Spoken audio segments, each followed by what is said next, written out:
Hello friends, आप देख रहे हैं आपका चैनल शेयर बाजार विद आयुष। और दोस्तों, इस वीडियो में कवर करने वाले इंपॉर्टेंट न्यूज़ जो निकल कर आई है बाजार के ऊपर, और काफ़ी अच्छी अच्छी खबरें हम कह सकते हैं अब निकल कर आ रही है।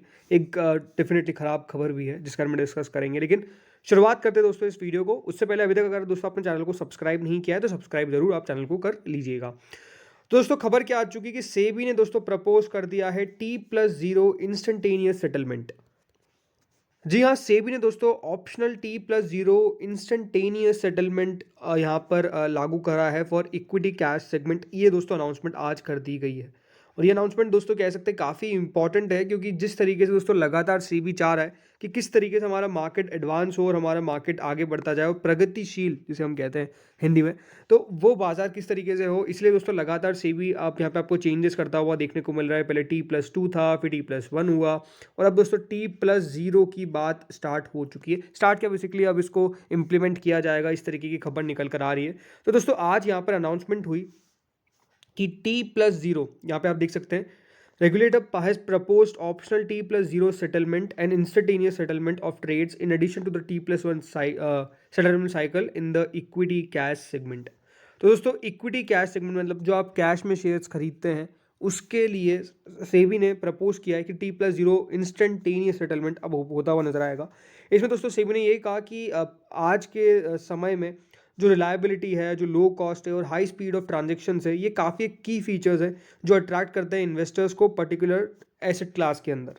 तो यहाँ पे उसी को और बढ़ाने के लिए हम सेटलमेंट टाइम को रिड्यूस करने के ऊपर अब और अपनी बात रख रहे हैं। और यहाँ से होगा कुछ नहीं कि सबसे इंपॉर्टेंट चीज़ जो है वो होगी दोस्तों, ऑपरेशनल एफिशिएंसी इंक्रीज होगी in dealing in Indian securities and can further draw and retain investors into the asset class. तो बात सिंपल है कि किस तरीके से देखिए इंस्टेंट हर चीज़ हो। और दूसरी बात जो ज़रूर है, जो आई थिंक सेबी ने यहाँ पर कही है, जो बहुत इंपॉर्टेंट भी है, कि किस तरीके से दोस्तों लोगों को भी यहाँ पर मतलब इस एसेट क्लास, इसको भी एक एसेट क्लास सबसे इंपॉर्टेंट, लेकिन एक ऐसी एसेट क्लास देखा जाए जहाँ पे ट्रांजेक्शन्स की स्पीड बिल्कुल तेज़ी से आपको होती हुई देखने को मिलती है। एंड बिल्कुल हम कह सकते हैं कि सेबी जो है वो आपको टाइम से आगे बढ़ता हुआ भी दिखा रहा है कि हाँ, हम बिल्कुल इन सब चीज़ों को कर सकते जो पहले कोई सोच नहीं सकता था। और बिल्कुल अब एग्जैक्टली ऐसा हो रहा है। जो कहा गया है दोस्तों वो ये है कि अभी इक्विटी कैश सेगमेंट में एडिशन मतलब दिया गया है कि आप जो एग्जिस्टिंग T+1 सेटलमेंट साइकिल है, ये एक शॉर्टर सेटलमेंट साइकिल के अंदर आपको इंट्रोड्यूस करना होगा एज एन ऑप्शन। इसको फेजेस में लाया जाएगा। पहला फेज ये होगा कि T+0 साइकिल उनके लिए इंप्लीमेंट किया जाएगा जो ट्रेड्स 1:30 PM से पहले सेटल हो जाते हैं। तो 1:30 से पहले दोस्तों अगर आपने आपका ट्रेड कर लिया है तो आपके जो पैसा है वो ऑलमोस्ट 4:30 तक आपके पास आ जाएगा। और जो सिक्योरिटीज़ है वो भी आपके पास आ जाएगी। सिक्योरिटीज़ मतलब आप शेयर आपने खरीदा फॉर एग्जांपल, तो वो जो शेयर है वो आपके पास 4:30 PM तक रिफ्लेक्ट कर जाएगा आपके। जैसे T+0 दिखाता था पहले, तो वो T+0 अब नहीं दिखाएगा। T1 T2 जो ये दिखाते थे अब वो नहीं दिखाएगा। इस बात को इंपॉर्टेंस दी गई है।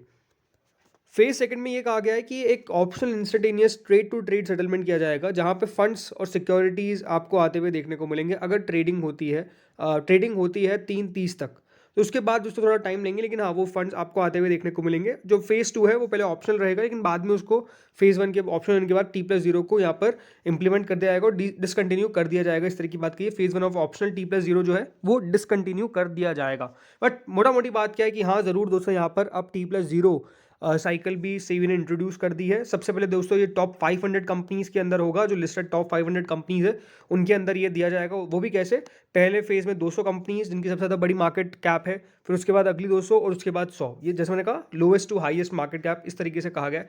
तो ये ज़रूर है, अब देखते होता क्या है आगे चल के। बाकी हाँ, ज़रूर एक इंटरेस्टिंग चीज़ होने वाली है। मतलब याद रखिएगा, लोएस्ट टू हाईएस्ट है, हाईएस्ट टू लोएस्ट नहीं, लोएस्ट टू हाईएस्ट है, इस बात का ध्यान रखना है। तो देखते हैं अब होता क्या है। बाकी हाँ, अच्छी चीज़ है, क्योंकि देखिए ज़्यादा मार्केट ऐसे नहीं है। मैं कह सकता हूँ India one of the markets हो जाएगा जो T+0 सेटलमेंट साइकिल भी इंट्रोड्यूस कर देगा। तो ये अपने आप में एक बहुत इंटरेस्टिंग बात है। आप लगातार देखेंगे तो सेबी ये करता जा रहा है। भले अगर हम लगातार IPOs की बात करते हैं तो IPOs में आप देख लीजिए टाइम रिड्यूस कर दिया गया है ऑलरेडी। तो ये एक हम कह सकते हैं कि सेबी का अपने आप में एक बहुत बढ़िया डिसीजन है, जो हर एक इन्वेस्टर के लिए देखिए बढ़िया है। क्योंकि जितने जल्दी देखिए आप शेयर बेचते फंड्स का वेट करते हैं, अब उसका वेट आपको ज़्यादा करना नहीं पड़ेगा। इसके दोस्तों बाद बात करते हैं अब हम पॉली कैप के ऊपर। तो आज पॉली कैप के अंदर भारी गिरावट देखने को मिली। स्टॉक 4.5% के आसपास फॉल कर गया। 5362 पे दोस्तों स्टॉक की क्लोजिंग है। ऑलमोस्ट 256 रुपए की गिरावट देखने को मिली, ऑलमोस्ट 4.56% स्टॉक फॉल किया है। एंड डेफिनेटली आप देख सकते हैं कि स्टॉक में आपको सिर्फ आज प्रेशर ही देखने को मिला है। आज दिन का जो लो था वो 5,305 का था और 5,362 5362 पे स्टॉक की क्लोजिंग देखने को मिली। लेकिन ऐसा हुआ क्यों है? बिकॉज दोस्तों पॉलीकैप के ऊपर आईटी रेट्स हुई है। आईटी मतलब इनकम टैक्स, ठीक है, इनकम टैक्स रेट्स हुई है यहाँ पर पॉलीकैप के ऊपर 50 इनके लोकेशंस के ऊपर। और ये अपने आप में काफ़ी बड़ी खबर है। पॉलीकैप दोस्तों जो इंडिया की लार्जेस्ट मैन्युफैक्चरर्स है वायर्स और केबल्स की, उसके बिजनेस ऑपरेशंस जो है वो across through the 23 manufacturing facilities में काम करते हैं। इनके 15 से ज़्यादा ऑफिसेज है और 25 से ज़्यादा वेयर हाउसेज है। तो ऑलमोस्ट 50 ऐसी जगह थी जहाँ पे दोस्तों आज इनकम टैक्स डिपार्टमेंट ने छापे मारे हैं। और ये जो रेसिडेंस है, ये कहाँ पे हुआ है? ये रेसिडेंस हुआ है और ऑफिस पे हुआ है the top management link to the firm. ये भी यहाँ पे कहा गया कि रेड की गई है वहाँ पर। बट ज़रूर दोस्तों ये देखने वाली बात होगी कि इसमें निकल के क्या आया है, क्योंकि लगातार अगर आप देखेंगे तो स्टॉक लगातार बढ़िया करता हुआ आ रहा था और लगातार दोस्तों स्टॉक में जो तेज़ी थी वो शानदार हमको देखने को मिली।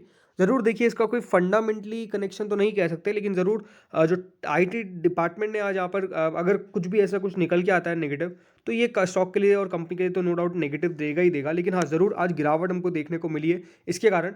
बट ज़रूर यहाँ पर देखना ये होगा कि कंपनी की तरफ से क्या इसके ऊपर आंसर निकल के आता है, राइट।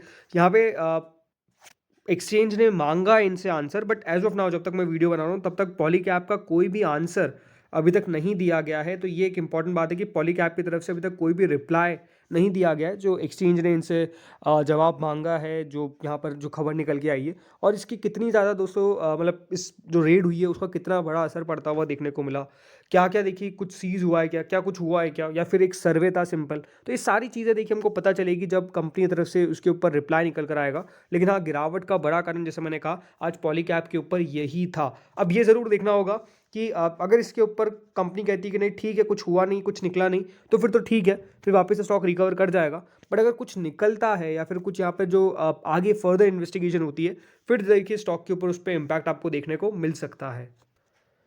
बाकी कंपनी अगर फंडामेंटली देखा जाए तो बिल्कुल बढ़िया करती आ रही है। लगातार कंपनी बढ़िया कर रही है नंबर्स के अंदर। कंपनी का जिस प्रकार से अभी आप देखेंगे सितंबर के जो नंबर्स निकल के आए थे, उसमें भी कंपनी का रेवेन्यू ऑलमोस्ट 27% सालाना तौर पे बढ़ा था। मुनाफा ऑलमोस्ट 59% के आसपास बढ़ा था। इससे पहले क्वार्टर्स के अंदर भी लगातार जो ग्रोथ है वो आपको इंटैक्ट देखने को मिल रही है। तो वहाँ पर कोई खास प्रॉब्लम नहीं है।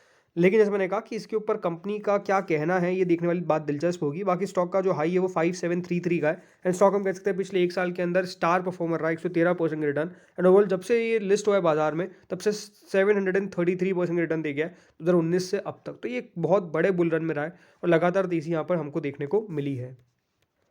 अगला फ्रेंड स्टॉक आता है LIC। आज LIC के अंदर भी देखिए खुलते ही तेजी हमको देखने को मिली। जरूर वो बात अलग है, तेजी उतनी सस्टेन नहीं हो पाई, लेकिन 792 रुपीज़ एंड 20 पैसा पे स्टॉक ने आज क्लोजिंग दी है। ऑलमोस्ट 27 रुपये 70 पैसे की तेजी हमने नोटिस करी। स्टॉक अगर आप देखा जाए तो आज 807 पे ओपन होता है और 821 रुपीज़ तक स्टॉक का आज का हाई था। ज़रूर जो दिन का लो था 788 के आसपास का, उसके नज़दीक ही जाकर शेयर बंद हुआ है 792 पे। लेकिन LIC पिछले एक महीने में ओवरऑल 228 से 29% बढ़ चुका है और 6 महीने में अभी हम कह सकते हैं जो लगातार यहाँ पर हमको एक प्रेशर सा देखने को मिल रहा था वो प्रेशर हट चुका है।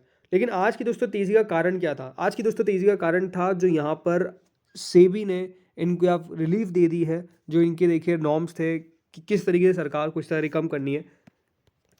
तो देखिए जो मिनिमम शेयर होल्डिंग है उसका जो मिनिमम शेयर होल्डिंग रूल है उसको ट्वीक कर दिया गया है, उसको ओवरहैंग कर दिया गया है, लिफ्ट कर दिया गया है। उसके पीछे का रीज़न है, देखिए गवर्नमेंट ने यहाँ पे एक अमेंडमेंट किया था और कि जो लिस्टेड स्टेट एंड कंपनीज है जिसमें बैंक्स है उनको ज़रूरी नहीं है कि मिनिमम 25% का जो मिनिमम शेयर होल्डिंग यहाँ पर रूल होता है उसको फॉलो करना। बट लगातार दोस्तों यहाँ पर अगर आप देखेंगे मतलब इवन आफ्टर प्राइवेटाइजेशन, लेकिन if the government decide so in public interest, ये दोस्तों गवर्नमेंट ने कहा था। तो इसी को आज यहाँ पर देखिए साफ साफ जो कहा गया, this removes a key overhang from the stock because its earlier deadline to achieve MPS यानी मिनिमम पैटर्न जो भी है देखिए शेयर होल्डिंग का, वो 2027 तक उनको करना था। मतलब ऑलमोस्ट दोस्तों यहाँ पे 25% जो हिस्सा वो बाजार में होनी चाहिए और 75% चाहे तो प्रमोटर्स रख सकते हैं।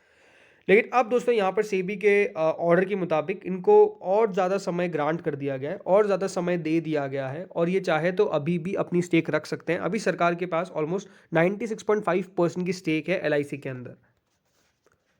और अब इनको समय जो दिया गया है वो दिया गया 10 साल का, यानी पहले जो 2027 मई तक करना था, अब यहाँ पर 2032, ठीक है, 2032 मई तक का समय इनके पास है कि अब वो अपना मिनिमम पब्लिक शेयर होल्डिंग का जो भी देखिए क्राइटेरिया है उसको फुलफिल कर सके, एमपीएस को फुलफिल कर सके। ये समय दोस्तों दे दिया गया है 25% का। लेकिन याद रखिए, अब एसबीआई का सिर्फ 4.5% दोस्तों ऑलमोस्ट बाजार के अंदर हिस्सा है और इतनी बड़ी इसकी मार्केट कैप है। जब दोस्तों इसका बाकी का जो बचा हुआ हिस्सा है ऑलमोस्ट हम कह सकते हैं 21.5%, वो बाजार में किस तरीके से आ पाएगा, बिकॉज कितना ज़्यादा फंड्स चाहिए, राइट। तो इसीलिए दीपम ने भी कहा था, मतलब जो दीपम सेक्रेटरी, कि हम कोई भी यहाँ पे आईपीओ के लिए हम कुछ भी ओएफएस ना लाने को तैयार हैं, ना देखिए एफपीओ लाने को तैयार है। लगातार हम धीरे धीरे करते रहेंगे जो भी हमको करना है। लेकिन हाँ, अब समय है, 10 साल है इनके पास, 2032 तक का समय है। तो ऑलमोस्ट दोस्तों हम कह सकते हैं इस समय का यूटिलाइजेशन सरकार करेगी और धीरे धीरे करके इसकी स्टेक ऑफलोड करती जाएगी। बाकी देखते हैं अब स्टॉक किस्सा करता है। स्टॉक के अगर नंबर्स की बात करता हूँ एक बार फाइनेंशियल्स पे, तो नंबर्स अगर देखा जाए तो कंपनी के इतने ज़्यादा खास नहीं है। ऑलमोस्ट दोस्तों 9-10% कंपनी का साधारण तौर पे रेवेन्यू घटा था, प्रॉफिट ऑलमोस्ट 50% के आसपास गिरा था। लेकिन उससे पहले वाले क्वार्टर में कंपनी ने नंबर्स काफ़ी अच्छे पेश किए थे। तो नंबर्स देखिए ऊपर नीचे होते रहते हैं, क्योंकि देखिए काफ़ी ज़्यादा पॉलिसीज़ एक एक समय पर कंपनी लाती है। बाकी ठीक है, तो दोस्तों इस वीडियो में इतना ही था। होपफुली आपको वीडियो बढ़िया लगा होगा, इन्फॉर्मेटिव लगा होगा। अगर अच्छा लगा तो लाइक कर देना, चैनल